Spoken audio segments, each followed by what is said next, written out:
నమస్కారం కృష్ణారావు గారు. ఐవీఆర్ టాక్స్కి పునఃస్వాగతం. ఈరోజు మరి మనము సింధూర్ 1, సింధూర్ 2 రెండు చూసాం. ఈ జరిగిన ఒక 1 వీక్ కాలక్రమంలో మనం చూసుకున్నట్లయితే ఏదైనా మనము విశ్లేషణ చేస్తాం. అందులో కన్స్ట్రక్టివ్ క్రిటిసిజం అనేది భారతదేశంలో మేధా సంపత్తితో అందరం చేస్తూ ఉంటాం. దాంట్లో ఒక చిన్న ఇష్యూ ఇప్పుడు బయటపడింది ఏంటంటే శత్రువు లోపల శత్రువు, that is enemy with in enemy అనే భావన మనకి ఈ రాజకీయాల్లో, భద్రతా వ్యవస్థలో, సామాజిక రంగాల్లో ప్రస్తుత పరిణామాల్లో చాలా ముఖ్యమైనది. సో భారతదేశం ఎదుర్కొంటున్న అంతర్గత మరియు బహిరంగ శత్రువుల్ని ఎలా ముడిపడి ఉన్నాయనే దాని మీద మీ యొక్క విశ్లేషణ కావాలి. ఒకటి ఏంటంటే ఇప్పుడు ఇది జరగడం వల్ల మనం ఆల్రెడీ న్యూస్ ద్వారా కూడా విన్నాము. అంటే అపాయింటింగ్ ప్లాయిస్ అట్లా అంటుండే, ఈవెన్ మన మిలిటరీ దగ్గర నుంచి కూడా భారత వ్యూహాల నుంచి పాకిస్తాన్కి సమాచారం అందిస్తున్న వాళ్ళని అరెస్ట్ చేశారని చెప్పి ఆ విషయాలు ఎలా వెళ్తున్నాయని, వాళ్ళకి వీళ్ళకి డబ్బులు అందాయని కూడా మనకు ప్రెస్ ద్వారా వచ్చాయి.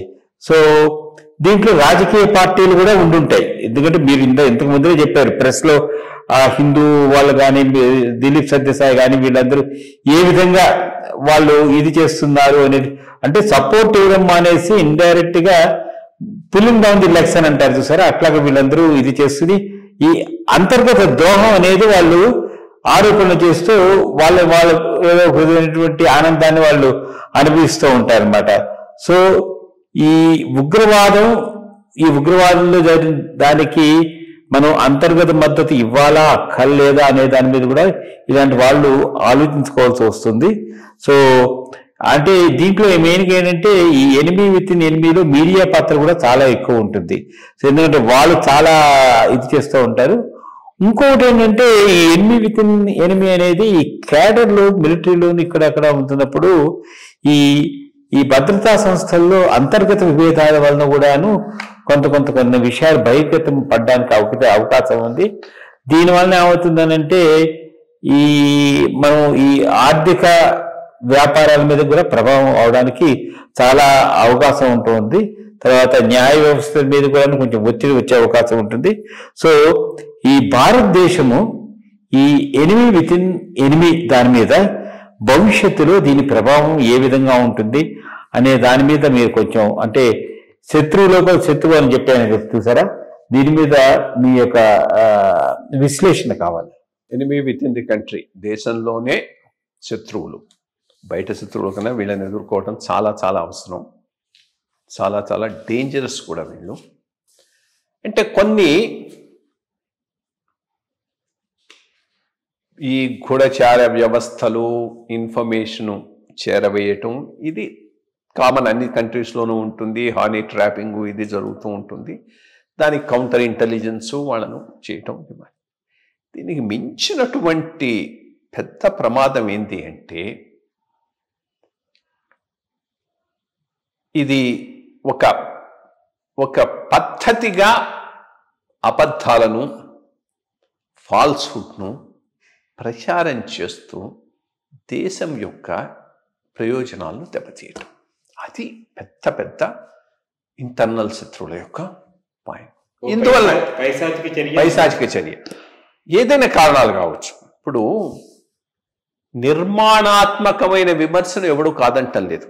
ఈ ప్రభుత్వం కాబట్టి దీన్ని నువ్వు పూర్తిగా సపోర్ట్ చేయాలి, ఇది చేయాలి అనేటటువంటిది ఇష్యూయే కాదు. But kite flying, totally kite flying, ఎటువంటి ఎవిడెన్స్ లేకపోతే ఏందది?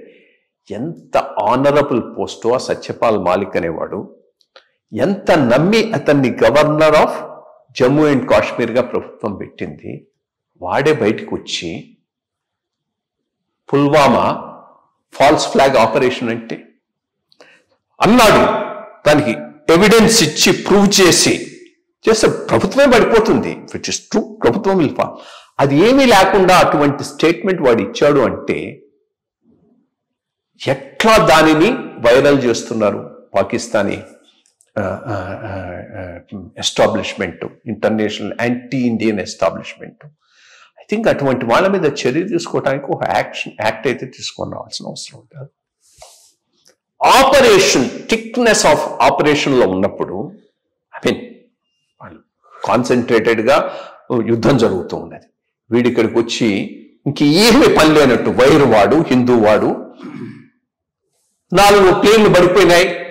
వాళ్ళలో వాడు ప్రవీణ్ షహానేనో ఎవడోవాడు defence analyst. I'm happy to announce ఎటువంటి పైశాచికపు వెధవలు వీళ్ళు. అందుకనే వెంటనే దాన్ని అప్పుడు వైర్ను బ్యాన్ చేశారు. దాంట్లో తప్పేమీ లేదు. ఆ టైంలో మిగిలినప్పుడు నువ్వు సీరియస్ కన్స్ట్రక్టివ్ క్రిటిసిజం చేయి. గవర్నమెంట్ ఇంట్రెస్ట్ కాదు, నేషనల్ ఇంట్రెస్ట్ దృష్టిలో పెట్టుకొని ఇటువంటి వార్తలు చేయకుండా దాన్ని హైలైట్ చేసి హిందూనేమనాలి, ఈ వైర్నేమనాలి? వీళ్ళు ఇంతర్గతమైనటువంటి శత్రువులు. ఏమంటారు, మేము క్రిటిసైజ్ చేస్తూ ఉంటే ప్రభుత్వం భరించట్లేదు. కన్స్ట్రక్టివ్ క్రిటిసిజం గురించి ఎవ్వడూ మాట్లాడటం లేదు. ఇటువంటి సమయంలో బేసిస్ లేకుండా ఇష్టం వచ్చినట్టు రాసి ఇష్టం వచ్చినట్టు బిహేవ్ చేసేటట్టు ఖార్గే అన్న మాటలు, రాహుల్ గాంధీ ఇవన్నీ తీసుకొని పోయి out of context they are trying to encash on them.